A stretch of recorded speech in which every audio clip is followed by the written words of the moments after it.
Hello परिंदों, कैसे हो आप सब। आई होप आप सब बहुत ही अच्छे होंगे और आपकी पढ़ाई बहुत ही बेहतरीन तरीके से चल रही होगी। दोस्तों, आज के इस वीडियो में हम बात करने वाले हैं क्लास 12 जीव विज्ञान के कुछ मोस्ट इम्पॉर्टेंट क्वेश्चन जो लगातार आपके बोर्ड एग्जाम में पूछे जा रहे हैं। और मैं गारंटी के साथ कह सकता हूं दोस्तों, मैं 100% श्योर हूं कि ये सभी क्वेश्चन इस बार आपके बोर्ड एग्जाम में किसी ना किसी सेट में आपको देखने के लिए मिल जाएगा। जी हाँ दोस्तों, ये जो क्वेश्चन है ये बहुत ज़्यादा इम्पॉर्टेंट है, तो आपसे रिक्वेस्ट है कि आप सभी क्वेश्चन को बहुत ही अच्छे से तैयार कर लीजिएगा। दोस्तों, मैं सभी क्वेश्चन के आंसर को बहुत ही आसान तरीके से आने वाला हूँ कि आपको वीडियो देखते ही सभी क्वेश्चन बहुत ही अच्छे से याद हो जाएगा। तो आपसे एक ही रिक्वेस्ट है कि आप वीडियो में अंत तक बन रहिएगा। अगर आपका भी सपना है बोर्ड एग्जाम में 90+% लाने का, तो दोस्तों आपको संघर्ष करना पड़ेगा, आपको मेहनत करना पड़ेगा। ठीक है दोस्तों, तो आपको संघर्ष इतना करना है कि आपको जो वीडियो है अंत तक देख लेना है, ताकि आपको सभी क्वेश्चन की जो आंसर हैं बहुत ही अच्छे से याद हो जाएं। तो चलिए दोस्तों, शुरू करते हैं 2 लाइनों के साथ कि जो व्यक्ति कभी संघर्ष से परिचित नहीं हुआ, कि जो व्यक्ति कभी संघर्ष से परिचित नहीं हुआ, इतिहास गवाह है कि वो कभी चर्चित नहीं हुआ। तो जी हाँ दोस्तों, तो आपको संघर्ष करना पड़ेगा। तो चलिए अब हम बात कर लेते हैं हमारा फर्स्ट मोस्ट इम्पॉर्टेंट क्वेश्चन। दोस्तों, हमारा फर्स्ट मोस्ट इम्पॉर्टेंट क्वेश्चन है और काफ़ी बार बोर्ड एग्जाम में पूछा गया है। आनुवंशिकी पर टिप्पणी लिखिए। ठीक है दोस्तों, क्या है आनुवंशिकी, क्या होता है। ठीक है दोस्तों, इसका आपको डेफिनेशन बताना है। तो अब सबसे पहले हम जान लेते हैं क्या होता है आनुवंशिकी, क्या होती है जेनेटिक्स। ठीक है, तो वह शाखा जिसके अंतर्गत आनुवंशिक लक्षणों एवं उसकी वंशागत का अध्ययन करते हैं, उसी को हम बोलते हैं क्या, आनुवंशिकी कहते हैं। दोस्तों, यहाँ पर आपको 2 पॉइंट याद रखना है। एक आनुवंशिक लक्षण, ठीक है दोस्तों, एक है वंशागत जिसे हम आनुवंशिकता भी कहते हैं। ठीक है, तो विज्ञान की वह शाखा, ठीक है, जिसके अंतर्गत हम आनुवंशिक लक्षणों एवं उसकी वंशागत का अध्ययन करते हैं, उसी को हम आनुवंशिकी कहते हैं।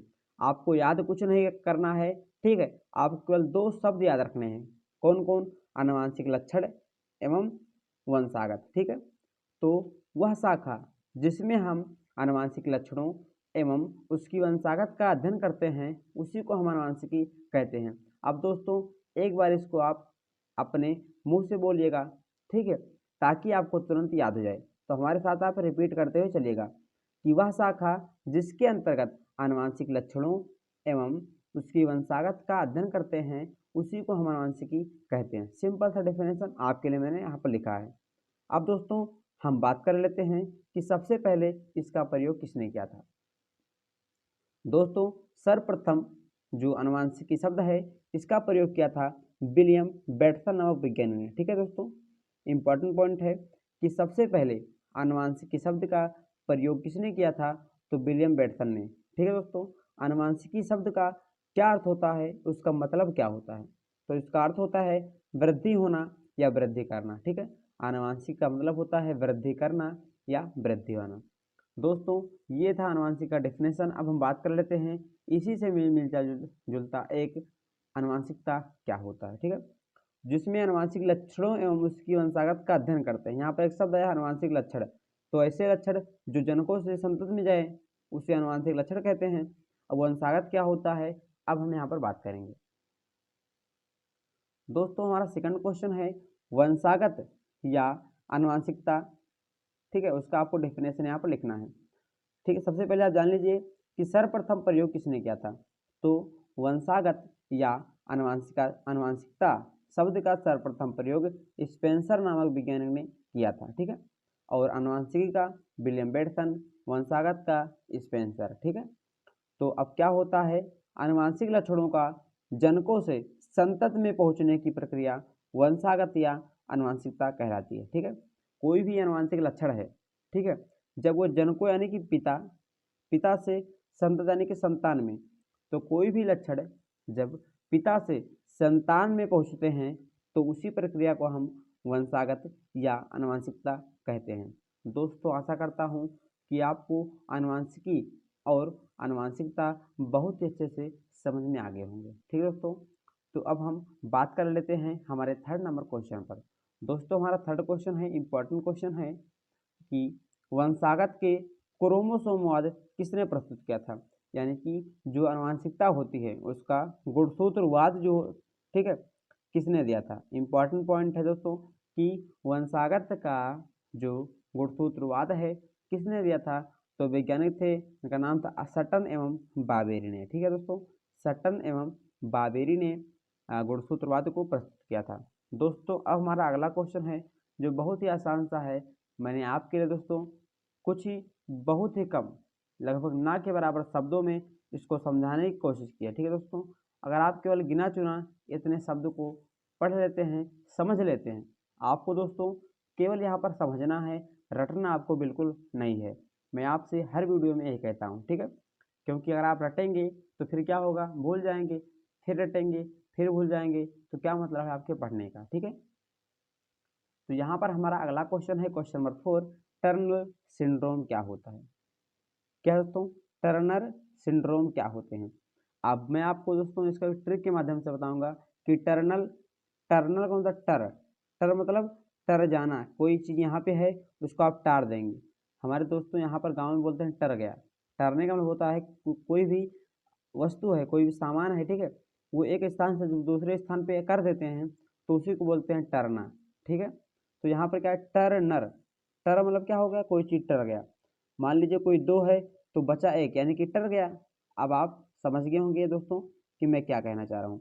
अब यहाँ पर अब हम इसका जो डिफिनेशन है, ठीक है, जो इसके बारे में कुछ पढ़ना है वो हम समझ लेते हैं। तो एक एक्स गुणसूत्र कम केवल फीमेल में, इसका मतलब क्या होता है दोस्तों कि टर्नल सिंड्रोम में, ठीक है, गुणसूत्र आपको पता होगा होते हैं 46। ठीक है, इतना तो आपको पता ही होगा, और नहीं पता तो आप जान लीजिए। गुणसूत्र की संख्या होती है 46। ठीक है दोस्तों, जिसमें 44 क्या होते हैं, और मेल और फीमेल में समान होते हैं, लेकिन 2 क्या होते हैं दोस्तों, असमान होते हैं। मेल में होते हैं एक्स वाई, ठीक है, फीमेल में होती है एक्स एक्स। ठीक है, ये होते हैं। तो एक एक्स गुणसूत्र कम होता है, किस में होता है दोस्तों, फीमेल में होता है। यहाँ पर कहता है टर्नर, तो एक गुणसूत्र क्या होता, होते हैं दो, एक्स एक्स होता है, लेकिन यहाँ है टर्नर, इसमें होता क्या है, गुणसूत्र जो होता है एक नहीं होता, एक हट जाता है, तो बचते केवल हैं एक, केवल बचते हैं। और किस में होता है, तो केवल क्या होता है, महिलाओं में होता है, केवल फीमेल में। यानी कि यह जो गुणसूत्रीय रोग है, ठीक है, वह केवल मादाओं में होता है। और उसमें गुणसूत्र की संख्या कितनी होती है, तो गुणसूत्र 44 हो गए, तो यहाँ पर 2 एक्स होने चाहिए, एक टर गया था तो बचा एक, तो 44 1 45। तो दोस्तों इंपॉर्टेंट पॉइंट है दोस्तों कि टर्नल सिंड्रोम में गुणसूत्रों की संख्या कितनी होती है, तो आप सभी को पता है, जो मेल फीमेल में गुणसूत्र होते हैं 46। ठीक है, और टर, एक टर गया तो बचे कितना 45, यानी कि 45 गुणसूत्र टर्नल सिंड्रोम में होते हैं। ठीक है, और किस में होता है दोस्तों, तो ये केवल महिलाओं में ये जो रोग है ये होता है। अब हम समझ लेते हैं लक्षण, ठीक है, कि इनके लक्षण क्या होंगे। अगर किसी महिला में 45 गुणसूत्र हैं तो उसका क्या क्या लक्षण होगा, क्या क्या सिम्टम होंगे। तो पहला लक्षण है बाजपन। दोस्तों आप बाज का नाम सुने होंगे, गांव देहात में बोलते हैं बाज है, ये बोलते हैं जो महिला है ये बाज है। तो जिसमें टर्नल सिंड्रोम जो रोग होता है वो होता है, वो महिलाएं होती हैं बाजपन, यानी कि उनमें बच्चे को जो पैदा करने की क्षमता होती है वो नहीं होती है। ठीक है, सेकंड सिम्टम है लंबाई कम, उनकी जो हाइट होगी वो कम होगी। ठीक है, बच्चा कैसा होगा, यानी जो लड़की है वो कैसी होगी, मंद बुद्धि होगी। तो आप याद रखिए दोस्तों, बाजपन होगा पहला पॉइंट, लंबाई कम होगा, मंद मंद बुद्धि होगा। ठीक है, तो आशा करता हूँ कि आप टर्नल सिंड्रोम भी बहुत ही अच्छे से समझ गए होंगे। तो अब हम बात कर लेते हैं, हमारा अगला जो सिंड्रोम है वो है क्लाने फेल्डर सिंड्रोम। दोस्तों यहाँ पर अब हम समझेंगे क्लाने फेल्डर सिंड्रोम क्या होता है, और इम्पॉर्टेंट है आपकी बोर्ड एग्जाम के लिए। ठीक है दोस्तों, इसमें क्या होता है, इस रोग में होता है मेल एवं फीमेल जो पुरुष होती हैं एवं महिलाओं के लक्षणों का मिश्रण होता है। यानी कि ये रोग जिसको होगा, ठीक है, क्लाने फेल्डर सिंड्रोम जिस किसी में होगा, ठीक है, उसमें महिलाओं के गुण भी होंगे और पुरुषों के गुण भी होंगे। यानी अगर कोई पुरुष है तो उसमें महिलाओं के गुण भी मौजूद होंगे, ठीक है। जितने गुण होती है महिलाओं के, ठीक है, वो सब उस पुरुष के अंदर चले जाते हैं। तो सबसे पहला पॉइंट आप याद रखिएगा, ये जो विकार है, ठीक है, ये किस में होता है, तो पुरुषों में होता है। क्वेश्चन आएगा क्लाइनेफेल्टर सिंड्रोम किस में होता है दोस्तों, तो आप सिंपल सा जवाब दीजिएगा, पुरुषों में होता है। और इसमें क्या होता है, एक एक्स गुणसूत्र ज़्यादा हो जाते हैं। आप सभी को पता है 44 समान होते हैं, अभी मैंने बता दिया। पुरुषों में होते एक्स वाई, ठीक है, इतना होता है। लेकिन क्लाइनेफेल्टर सिंड्रोम में क्या होता है, एक एक्स गुणसूत्र बढ़ जाता है, तो एक्स वाई पहले से थे, और जब रोग हो गया क्लाइनेफेल्टर तो एक एक्स और बढ़ गया, तो गुणसूत्र की संख्या हो जाती है 44, 45, 46, 47, गुणसूत्र की संख्या आ जाती है 47। तो इम्पॉर्टेंट पॉइंट है दोस्तों कि क्लाइनेफेल्टर्स में गुणसूत्रों की संख्या कितनी होती है, तो 47 होती है। टर्नल में कितनी होती है, तो टर गया था तो 45 और यहाँ पर 47। दोस्तों इसका एक नाम और है गायनोकोमेस्टिया, ठीक है दोस्तों, क्या है, गायनोकोमेस्टिया। अब मैं आपको बता दे रहा हूँ कि आखिर ये होता क्या है, ठीक है। दोस्तों अगर जिस किसी बच्चे में ये रोग है, गुणसूत्र का ये विकार है, अगर हो जाएगा, ठीक है, वो होगा तो पुरुष होगा, ठीक है, वो होगा मेल। लेकिन क्या होगा, उसमें फीमेल के बहुत ज़्यादा गुण होंगे, ठीक है, बाल बड़े हो सकते हैं, स्तन भी जो होते हैं वो बड़े हो सकते हैं, बड़े हो ही जाते हैं, ठीक है। तो ये सब होता है क्लाइनेफेल्टर्स में। आपने बहुत बच्चों को देखा होगा कि वो होते हैं, मेल होते हैं, लेकिन उनके अंदर फीमेल का गुण होता है, लेकिन इसका मतलब ये नहीं है कि वो भी क्या हो गए हैं, उनके अंदर भी ये गुण आ गया, ऐसा नहीं होता, ठीक है। दोस्तों जब आप रोग पढ़ रहे होते हैं तो आपको कोई भी चीज़ अपने ऊपर लेकर नहीं पढ़ना। अरे ये तो कोई भी आप मान लीजिए कोई पढ़ रहे हैं तो अपने ऊपर आप मत लीजिएगा, ये लक्षण मेरे में भी है तो क्या पता मैं भी, ये सब आपको नहीं सोचना, मैं भी, ये सब नहीं करना, ठीक है। तो अब हम बात कर लेते हैं हमारे अगले क्वेश्चन पर। अगला क्वेश्चन है डाउन सिंड्रोम, जिसे हम मंगोलिज्म या मंगोलियन जड़ता या मंगोलियन मूर्खता या मूर्खता भी कहते हैं, ठीक है। तो डाउन सिंड्रोम क्या होता है, अब हम बात करेंगे। सबसे पहले हम बात कर लेते हैं डाउन सिंड्रोम की खोज, ठीक है। तो सबसे पहले डाउन सिंड्रोम की खोज लैंगडम डाउन ने करी थी सन 1862 में, ठीक है। पहला पॉइंट आपको याद रखना है कि डाउन सिंड्रोम की खोज लैंगडम डाउन ने 1862 ईस्वी में करी थी, ठीक है। अब हम बात करेंगे क्या होता है ये डाउन सिंड्रोम। तो यह जो बीमारी होती है, जो विकार होता है, वह या कैसवे जोड़े में एक अतिरिक्त गुणसूत्र आ जाते हैं, ठीक है। क्या होता है, जो इक्कीसवां जोड़ा होता है, ठीक है दोस्तों, टोटल कितने होते हैं 23, यानी 23 जोड़े होते हैं, लेकिन जो इक्कीसवां जोड़ा होता है उसमें एक गुणसूत्र और आ जाता है। तो अब एक गुणसूत्र और आ गया है, तो यहाँ पर गुणसूत्रों की संख्या कितनी होती है, 47 होती है, ठीक है। तो आप याद रखिएगा कि डाउन सिंड्रोम में गुणसूत्रों की संख्या 47 यानी कि 47 होती है। टर्नल में बताइए कितनी होती है, टर्नल में होती है 45, ठीक है। क्लाइनेफेल्टर्स में कितनी होती है, तो 47 वहाँ पर भी होती है। दोस्तों आशा करता हूँ, सॉरी दोस्तों, कि आपको सभी जो क्वेश्चन हैं और उसके आंसर हैं बहुत ही आसान सरल सरल शब्दों में, बहुत इजी वे में आपको समझ में आ रहे होंगे। तो अब हम बात कर लेते हैं हमारे अगले क्वेश्चन पर। अब दोस्तों यहाँ पर क्या होता है डाउन सिंड्रोम में, ठीक है, ना किसी पुरुष के जो गुण होंगे वो महिलाओं से मिलेंगे, ना फीमेल के गुण पुरुष से मिलेंगे, क्योंकि यह कैसा जोड़ा होता है, ठीक है, या कैसा जोड़ा सभी में समान होता है, तो इस प्रकार की कोई भी भावनाएं नहीं होंगी। अब हम बात कर लेते हैं लक्षण, ठीक है। अगर किसी को डाउन सिंड्रोम है तो उसमें क्या क्या लक्षण होंगे, जो गर्दन होगा छोटा हो जाएगा, बच्चा कैसा होगा या कोई भी बच्चा होगी वो मंद बुद्धि की होगी, जीभ बाहर निकली हुई होगी, मुंह खुला रहेगा हमेशा, यानी गर्दन जो होगी छोटी हो जाएगी, ठीक है। मंद बुद्धि का होगा, ये तो कॉमन है, जीभ बाहर निकली रहेगी, जो जीभ होगा उसका हमेशा बाहर निकले रहेगा, मुंह हमेशा खुला रहेगा। तो वो सब किसके सिम्टम है दोस्तों, किसके लक्षण हैं, तो डाउन सिंड्रोम के। अब बात करेंगे हमारे अगले क्वेश्चन पर। क्वेश्चन है वर्णांता क्या होता है, क्वेश्चन नंबर 7, ठीक है। वर्णांता क्या होता है दोस्तों, यह एक एक्स लिंग सहलग्न रोग है। सबसे पहला पॉइंट, यह एक ऐसा रोग है, तो यह एक एक्स लिंग सहलग्न रोग होता है, यानी यह जो होता है किस पर होता है, तो यह गुणसूत्र एक्स पर हमेशा होगा, वाई पे कभी भी नहीं होगा, ठीक है। पहला पॉइंट क्या हो गया। यह एक अप्रभावी है, यानी ये अप्रभावी होता है। एक होते हैं प्रभावी, एक होता है अप्रभावी। प्रभावी होता है जो अपने आप को प्रकट कर देता है, ठीक है, लेकिन अप्रभावी होते हैं जो अपने आप को प्रकट नहीं कर पाते हैं, यानी कि ये छिपा रहता है, ठीक है। अगर किसी मान लीजिए किसी की मम्मी में है, ठीक है, तो उस क्या पता उसमें ये प्रकट ना हो, लेकिन उसके यहाँ पर भी आएगा तो उसके पुत्र में, उसकी पुत्री में ये प्रकट हो जाएगा, ठीक है। तो ये क्या कैसा रोग है दोस्तों? सबसे पहला पॉइंट, इंपॉर्टेंट पॉइंट है, एक्स लिंक्ड सालक रोग है और ये अप्रभावी रोग है। अब हम बात कर लेते हैं आखिर क्या होता है वर्णांता।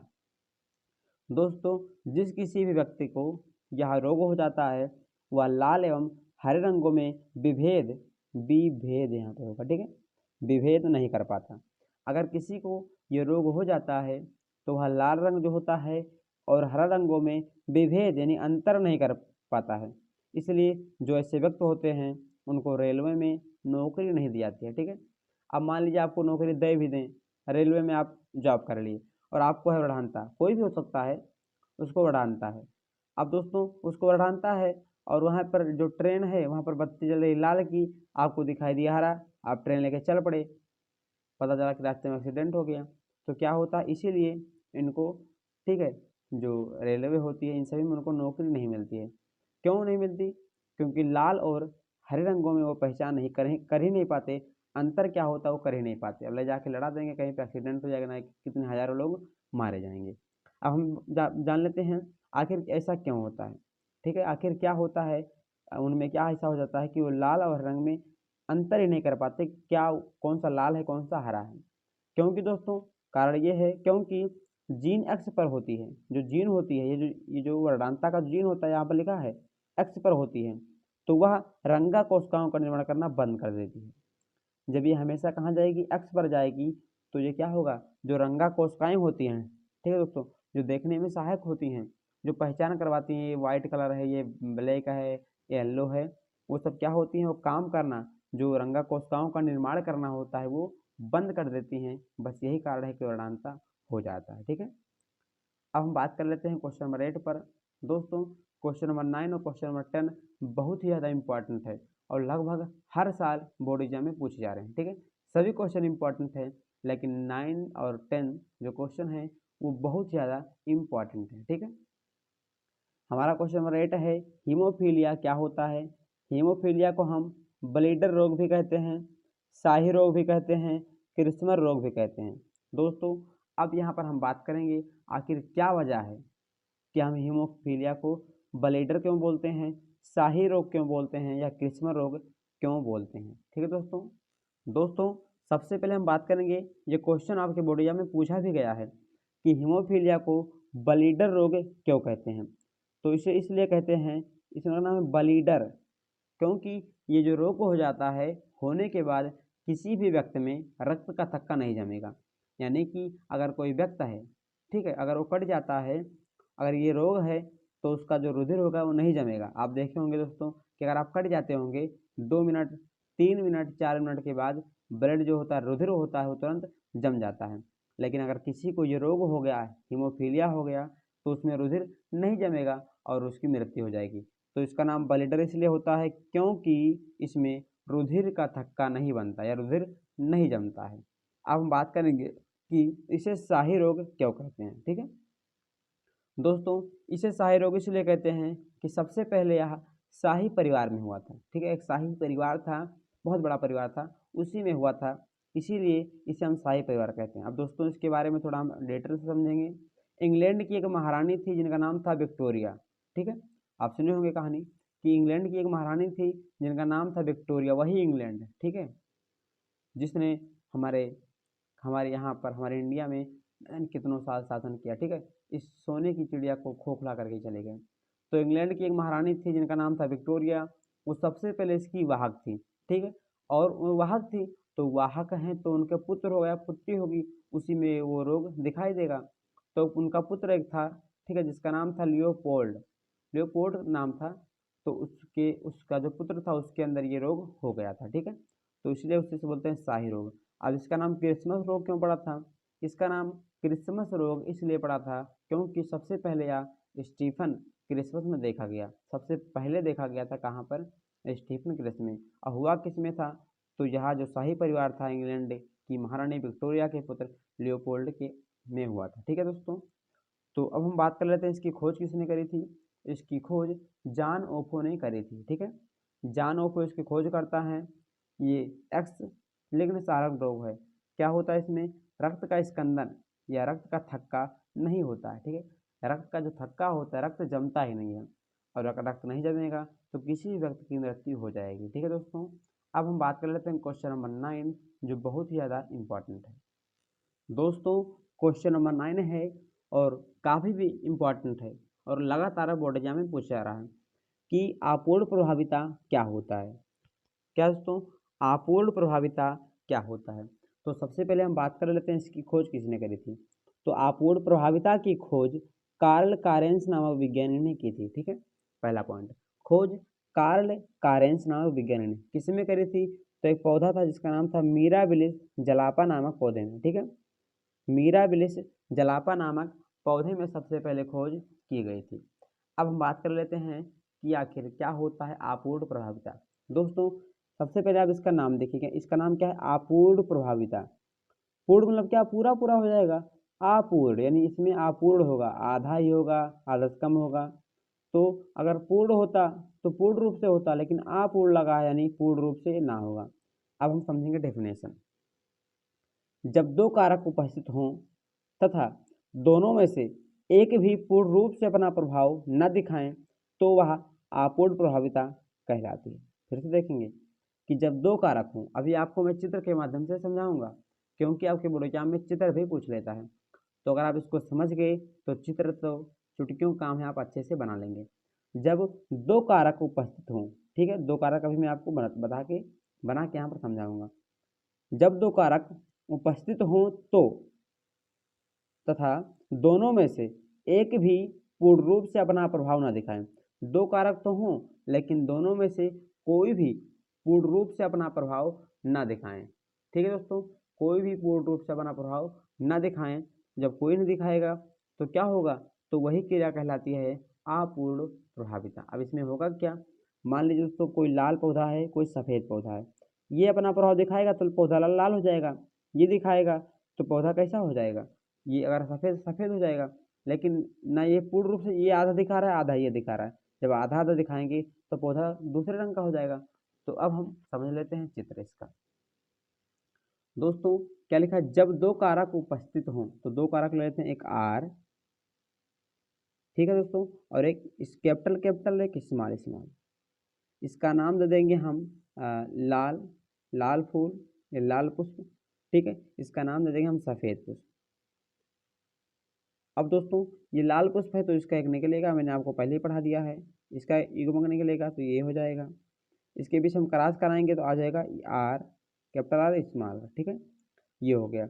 यहाँ पर लिखा क्या था कि जब दो कारक उपस्थित हों और दोनों में से कोई भी अपना प्रभाव पूर्ण रूप से ना दिखाएं, आधा आधा दिखाएं, तो आधा ये दिखाएगा आधा ये दिखाएगा, तो ये पौधा बन जाएगा गुलाबी रंग का। अब दोस्तों आप बोलेंगे कि ये कैसे आप कर रहे थे, ऐसे कैसे गुलाबी हो गया। अब अभी आपको समझाऊंगा। ठीक है, देखा जब दो कारक हों तो एक कारक दो कारक, पौधा कैसा लाल है, जो फूल है वो लाल है। यहाँ पर दो कारक और कैसा सफ़ेद है। लिखा कि जब दोनों भी अपना प्रभाव पूर्ण रूप से ना दिखाएं, तो अगर ये पूर्ण रूप से दिखाएगा तो लाल हो जाएगा, अगर ये दिखाएगा पूर्ण रूप से तो जो फूल होगा सफ़ेद हो जाएगा। लेकिन आधा ये दिखा रहा है आधा ये दिखा रहा है, तो जब आधा आधा दिखाएंगे तो पौधा कैसा हो जाएगा, जो फूल होगा गुलाबी रंग का हो जाएगा। दोस्तों आशा करता हूँ कि आप इसको बहुत ही अच्छे से समझ गए होंगे। दोस्तों इसका एक स्वपरागण भी होता है जो मैं आपको इस वीडियो में नहीं कराऊंगा, लेकिन आप याद रखिए कि इसका जीनोटाइप और फिनोटाइप 1:1 होता है। ठीक है दोस्तों, ये मैं आपको किसी वीडियो में बता दूंगा। केवल आपसे पूछेगा आपूर्ण प्रभाविता क्या होता है, आप यहाँ तक डेफिनेशन और इतना आप यहाँ तक लिख सकते हैं। अब हमारा एक अगला क्वेश्चन है जो बहुत ही ज़्यादा इम्पॉर्टेंट क्वेश्चन है। अब दोस्तों यहाँ पर आप देखिए, इसका नाम है सह प्रभाविता। ठीक है, वहाँ पर अपूर्ण पूर्ण रूप से कोई नहीं दिखाएगा, लेकिन यहाँ सह मतलब साथ साथ दोनों दिखाएंगे। तो इसका डिफरेंस आप लिख लीजिएगा सेम इसी प्रकार का, कि जब दो कारक उपस्थित हों और दोनों में से कोई अपना प्रभाव, ठीक है दोस्तों, ना प्रभावी ना प्रभावी इस तरह से दिखाएं, लेकिन इस तरह दिखाएं वो मिश्रित रूप से दिखाएं। सह लिखा है ना, सह प्रभावित, यानी कि जब दोनों अपना प्रभाव साथ साथ दिखाएं या मिश्रित रूप से दिखाएं तो उसी को हम बोलते हैं क्या, आपूर्त वो सह प्रभाविता कहते हैं। तो यहाँ पर आप लिख दीजिएगा कि जब किसी कारक या जब दो कारक उपस्थित हों, ठीक है, और जब दोनों मिश्रित रूप से या साथ साथ अपना प्रभाव दिखाते हैं तो उसी को हम बोलते हैं सह प्रभाविता। चित्र कैसे होगा दोस्तों, यहाँ पर capital R, small R, small R, ठीक है। ये लाल पुष्प है और ये है सफ़ेद पुष्प, ठीक है। क्रॉस कराएंगे तो कैपिटल स्मॉल हो जाए, आर हो जाएगा, और ये हो जाएगा जो फूल है ये होगा चित्र का बरे, ठीक है। अब दोस्तों यहाँ पर आप समझिए अनुपात होगा 1:1 का, सेम होगा। यहाँ पर क्या था दोस्तों, यहाँ पर ना तो पहला कारक और ना तो दूसरा कारक कोई अपने प्रभाव को पूर्ण रूप से नहीं दिखाया था, आधे आधे दिखाए थे तो पौधा गुलाबी हो गया था। लेकिन यहाँ पर क्या हुआ दोस्तों, यहाँ पर दोस्तों ये दोनों आपस में मिल जाते हैं और मिलने के बाद में दोनों रंग ही ये क्या होंगे, इसमें दोनों रंग आ जाएंगे, ना तो इसमें लाल केवल आएगा ना तो इसमें केवल सफ़ेद ही आएगा, ठीक है। ये दोनों लाल और सफ़ेद जब आपको मिलाते हैं तो एक रंग बनता है, इसका नाम है चितकबरा रंग, ठीक है। दोस्तों ये थे क्वेश्चन नंबर 10 और ये सभी क्वेश्चन बहुत ही ज़्यादा इम्पॉर्टेंट थे, ठीक है दोस्तों। तो आशा करता हूँ कि आप सभी क्वेश्चन को बहुत ही अच्छे से तैयार कर लिए होंगे। अगर आपने वीडियो को यहाँ तो देख लिया है तो आपका बहुत बहुत धन्यवाद, ठीक है। फिर मिलेंगे अगले वीडियो में, तब तक के लिए जय हिंद, वंदे मातरम।